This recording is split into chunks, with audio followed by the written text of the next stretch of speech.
வணக்கம். சற்று முன் கிடைக்கப்பெற்ற மிக முக்கியமான செய்தி ஒன்று வெளியாகி உள்ளது. திராவிட முன்னேற்ற கழகத்தில் இருப்பவர்கள் அனைவரும் அயோக்கியர்கள், திருடர்கள் என்பதற்கேற்ப பலரும் கூறுவார்கள். அது இன்று நடந்துள்ளது. பல நாள் திருடன் அகப்படுவான் என்ற பழமொழி தற்பொழுது கனிமொழிக்கு பொருந்தியுள்ளது.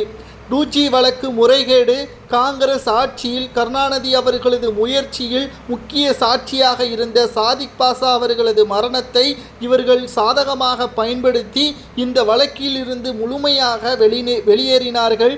ஆனால் சாதிக் பாஷா அவர்களது மரணம் தற்கொலை அல்ல, அது ஒரு கொலைதான் என்றும் தற்பொழுது மனைவி சிபிஐ நீதிமன்றத்தில் மேல்முறையீடு செய்திருக்கிறார். சாதிக் பாஷா வைத்திருந்த ஆவணங்களையும் சிபிஐ துறை அதிகாரிகளிடம் கொடுத்துள்ளார். இந்த வழக்கு விசாரணை தற்பொழுது மேல்முறையீடு மனுவை சிபிஐ துறை நீதிமன்றம் ஏற்றுக்கொண்டுள்ளது. விசாரணைக்காக முதற்கட்டமாக கனிமொழி, ராசா மற்றும் தயாநிதி மாறன் இவர்களது 3 நபர்கள் மட்டுமல்ல, இன்னும் 24 நபர்களும் உதவியுடன் தான் 2G முறைகேடு செய்யப்பட்டதாகவும் கூறப்படுகிறது.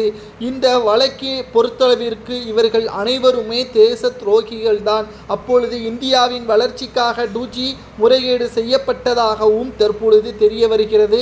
இவர்கள் முறைகேடு செய்யாமல் இருந்தால் நிச்சயமாக அன்றைக்கு இந்தியாவின் வளர்ச்சி அமோகமாக இருந்திருக்கும் என்றும் தற்பொழுது சிபிஐ துறையினர் இவர்களுக்கு எதிராக மனு ஒன்றையும் கூடுதலாக பதிவு செய்து வைத்திருக்கிறார்கள். இதனால் இவர்களுக்கு ஆயுள் தண்டனை வழங்கப்படலாம், இல்லை என்றால் மரண தண்டனை வழங்கப்படலாம் என்ற தகவலும் தற்பொழுது வெளியாகியுள்ளது.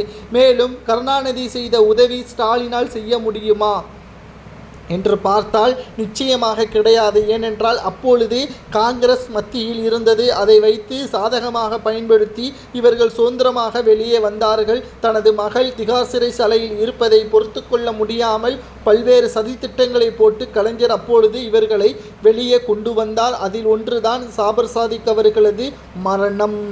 ஆனால் தற்பொழுது ஒட்டுமொத்தமாக சாதிக் பாஷா அவர்களது மரணத்தை தோண்டி எடுக்கக்கூடிய வகையில் மீண்டும் விசாரணைக்கு ஏற்றுக்கொண்டுள்ளது. இந்த விசாரணையை நாம் பார்க்கும் பொழுது சாதிக் பாஷா அவர்களது உடல் அடக்கம் செய்யப்பட்ட இடத்தில் எலும்பு துண்டு துண்டு இருந்தால் மட்டும் போதும், அவர் எப்படி உயிரிழந்தார் என்ற தகவல் வெளியாகிவிடும் என்பதற்கேற்பதான் இந்த வழக்கு மீண்டும் விசாரணைக்கு எடுத்துக்கொண்டுள்ளது. இந்த விசாரணையின் இறுதி முடிவானது நிச்சயமாக ஒட்டுமொத்த நீதிக்கும் கிடைக்கக்கூடிய வெற்றியாக மாறுமா, அல்லது மீண்டும் ஊழல்தான் வெற்றியடையுமா? பணத்தை கொடுத்து இந்த முறை சரி கட்டுதலோ ஸ்டாலின் அவர்களது முயற்சியால் வெற்றியடைவதோ சாத்தியம் கிடையாது. இவர்களுக்கு என்ன தண்டனை கொடுக்கலாம் என்பதை கூறுங்கள்.